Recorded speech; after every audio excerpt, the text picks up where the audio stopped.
Bom dia! Resolvi fazer um vídeo hoje diferente no meu café da manhã de sábado, já que essa semana eu não fiz vídeo, vou subir um vídeo novo para vocês.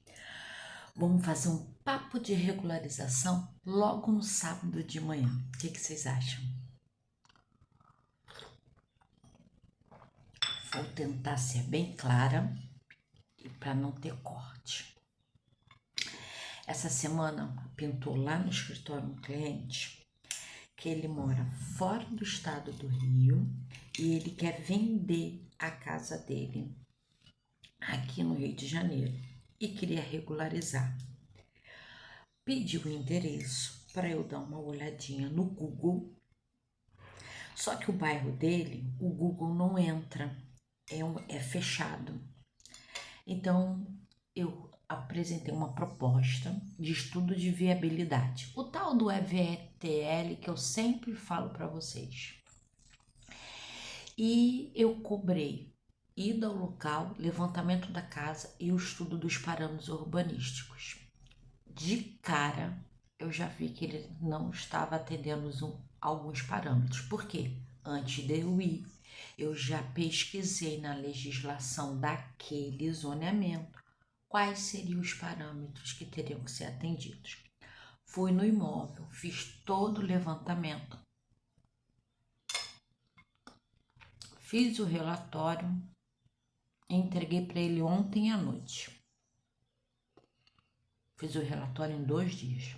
A visita na quinta, o relatório na sexta. E entreguei para ele à noite. O que eu quero dividir com vocês aqui nesse vídeo, para que vocês prestem bastante atenção, que é muito importante. Tanto você que é proprietário, quanto você que vai atuar na área.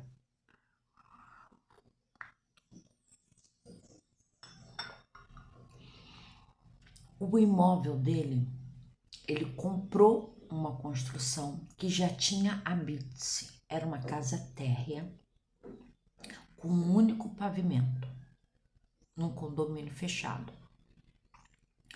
Quando ele comprou essa casa e ele entrou no imóvel para morar, ele fez uma obra, com acréscimo de área, ele fez uma reforma. Ele ampliou a parte de baixo da casa e ainda construiu um terraço coberto no segundo pavimento. E um tempo depois, ele pegou esse terraço, construiu umas suítes na metade e a outra metade continua sendo um terraço coberto, aberto. Ele utilizou a mesma área de baixo, se baseou na casa de baixo, com as mesmas dimensões. Beleza. Agora ele botou a casa para vender. E para ele vender a casa, ele quer regularizar essa construção, essa reforma, porque na época ele não regularizou. E essa reforma precisa ser regularizada porque para ele vender, o meio mais fácil que ele acha e que a maioria acredita que realmente seja é por financiamento. E para você vender por financiamento o imóvel tem que estar regularizado. Só que nesse relatório eu já tinha comentado com ele por telefone e no relatório eu mostrei para ele o seguinte: a casa de baixo ela foi construída em 1900 e lá vai bolinha. O afastamento frontal na época era diferente do que é hoje. A taxa de ocupação é diferente do que é hoje. O gabarito, que é a altura permitida, é diferente do que é hoje. A partir do momento que você vai fazer uma regularização de uma construção em cima de uma área que já foi licenciada, você tem que atender a legislação do momento e não a mesma legislação lá de baixo, lá de trás. Então, como ele fez a reforma do terraço primeiramente, depois das suítes, no mesmo limite da casa de baixo, ele não respeitou o atual afastamento frontal. Ele não respeitou, quando ele ampliou a casa embaixo, o térreo, a taxa de ocupação. Então, ele infringiu várias legislações, para ser mais específica, 3 pontos do parâmetro urbanístico. Um foi a taxa de ocupação, que hoje o imóvel permite, naquele zoneamento, 50% de taxa de ocupação. Hoje o imóvel está com 80%. Hoje, para aquele local, é exigido um afastamento de 5 metros, que particularmente naquele bairro eu acho errado, porque o bairro é muito fechadinho, 5 metros eu acho muita coisa, até porque os terrenos são muito pequenos. Nesse ponto eu concordo com a revolta dele, mas é a legislação. Então hoje a legislação para aquele local pede 5 metros de afastamento frontal. E ele acompanhou a construção de baixo, que lá em 1900 bolinha, o afastamento era de 1,5 m. Então ele infringiu 3,5 metros de afastamento frontal. Ele ocupou 3,5 metros sem poder. Ele ocupou a taxa de ocupação, exagerou nas taxas de ocupação e ele ocupou o afastamento frontal. Como o terreno é pequeno e ele ocupou 80% do imóvel, do terreno, com a construção do imóvel, a casa ficou sem ventilação. Então aí também entra a exigência de ter um prisma de ventilação e iluminação, que se você não tem, você também paga contrapartida por ela. Conclusão da história. No Rio de Janeiro, quando existe mais de um item dos parâmetros infringidos, aquele que tem maior peso em valor vai ser cobrado. Então ele tinha taxa de ocupação, afastamento frontal e prisma de ventilação. Dos 3, afastamento frontal foi o que pesou em dinheiro para que a prefeitura venha a cobrar, caso ele entre com processo de regularização. Para vocês terem uma ideia, esse valor do afastamento frontal ficou em torno estimado de R$66 mil, por ele ter ocupado 3,5 metros do afastamento.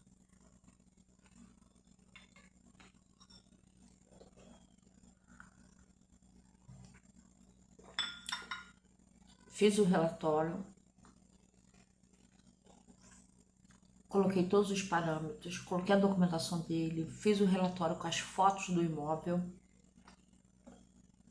coloquei a legislação para ele, fiz outras considerações e mandei o relatório para ele. Esse relatório, que eu fiz o levantamento na quinta e que eu entreguei para ele ontem, foi uma coisa muito básica, não precisava ser detalhado. Por quê? Na realidade, eu só precisava ir no imóvel, ver o que ele tem de área construída e falar para ele se pode, como é que seria na prefeitura, se teria contrapartida mesmo ou não.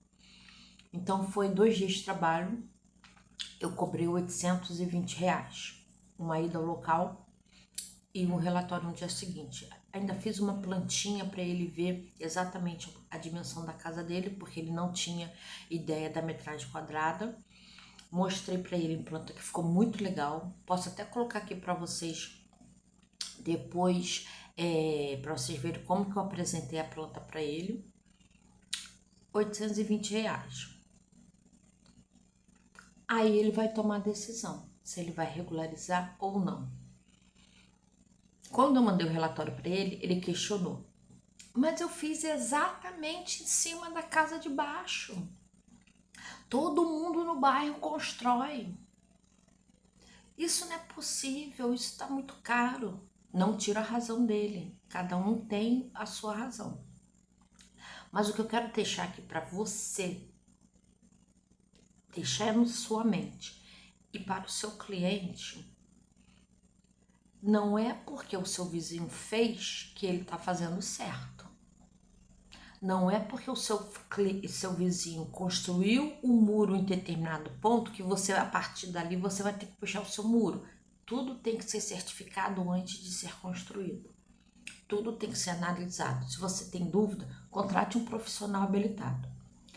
A casa de baixo tem 1,5 m de afastamento frontal, mas a casa de baixo foi construída em 1900 e bolinha. Era outra legislação. As legislações, os decretos vão se atualizando conforme o estudo que a prefeitura vai fazendo de iluminação, de ventilação, de controlar o crescimento das cidades, dos bairros. Então não é porque em 1900 lá vai bolinha, a casa foi construída com 1,50 m de afastamento frontal, que você também vai construir hoje, em 2025, no mesmo afastamento. Não, você tem que certificar. Ah, mas a casa de cima vai ficar esquisita, recuada 3,5 m para dar os 5 metros. Vai, mas é a legislação de hoje. Eu não estou dizendo para vocês se eu concordo ou não concordo. O que eu estou aqui é para dividir com vocês o que é de fato que tem que ser analisado antes de construir. Então imagina se eu tivesse aceitado o serviço dele.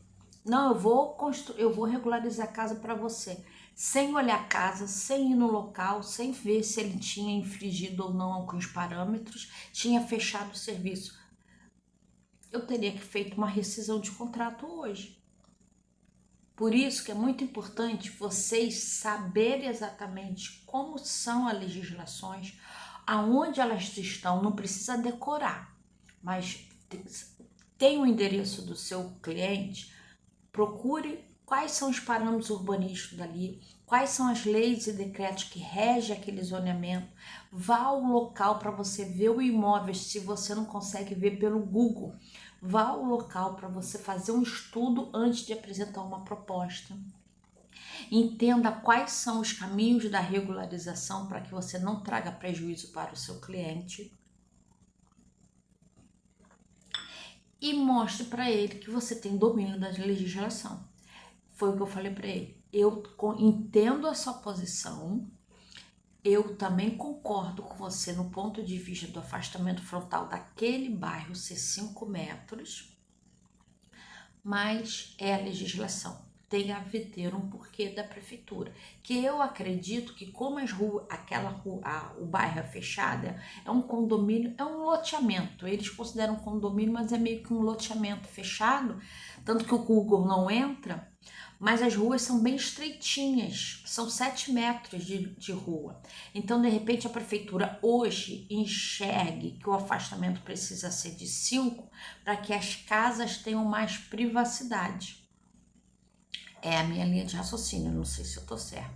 Mas, enfim, eu quis passar aqui hoje, sábado de manhã, tomar o meu café com vocês, fazer um vídeo completamente diferente do que a gente está acostumado, para dividir com vocês o que aconteceu ontem no escritório. Ele tomou a decisão de continuar vendendo a casa, mas sem regularizar, e mostrar o meu estudo para o futuro comprador sem ser por financiamento. Se o comprador assumir a casa sabendo que tem essa regularização a ser feita, ele assume os custos ou ele mantém a casa irregular. Aí vai ser uma questão do novo comprador, do novo morador. Ele desistiu de regularizar. É uma pena? Sim, mas também 66 mil reais para ele no momento pagar. A prefeitura ele falou que não paga. Tem razão ou não tem razão, não tô aqui para discutir isso. O que eu acho é que a gente sempre precisa entender a legislação e antes de construir, procurar um profissional habilitado, nem que seja só uma consultoria. Eu não quero ninguém acompanhando minha obra porque eu não preciso, eu sei. Mas tem uma consultoria para saber quais são os limites que uma obra pode tomar, porque as proporções podem ser muito grandes. Nesse caso, ele não vai conseguir vender por financiamento bancário, porque a casa vai continuar irregular. Se você gostou desse jeito que está hoje o nosso vídeo, eu achei bem interessante esse nosso papo agora de café da manhã. Deixa eu saber nos comentários. Eu trago mais estudo de caso para vocês e vem coisa boa por aí, tá bom? Bom sábado e até o próximo vídeo.